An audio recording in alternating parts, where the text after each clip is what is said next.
Hi hello welcome back to our channel. ఈరోజు మనం mutton curry ఎలా చేయాలో చూద్దాం. ముందుగా స్టవ్ మీద చిన్న కుక్కర్ పెట్టుకొని 2 స్పూన్స్ ఆఫ్ ఆయిల్ వేసుకొని చిన్నగా కట్ చేసుకున్న 2 ఆనియన్స్ వేసుకోవాలి. ఆనియన్ ఫ్రై అయిన తర్వాత కొంచెం పసుపు, అల్లం వెల్లుల్లి పేస్ట్ వేసుకొని ఫ్రై చేసుకోవాలి.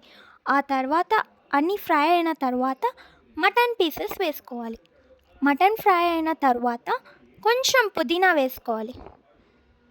పుదీనా, మటన్ అన్నీ ఆయిల్లో బాగా ఫ్రై అయిన తర్వాత సరిపడా ఉప్పు, కారం వేసుకొని బాగా కలపాలి.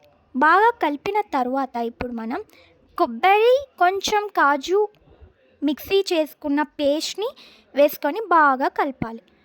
కొంచెం ఫ్రై అయిన తర్వాత కొంచెం వాటర్ వేసుకొని విజిల్ పెట్టాలి. కుక్కర్ లిడ్ పెట్టేసి విజిల్ పెట్టుకోవాలి.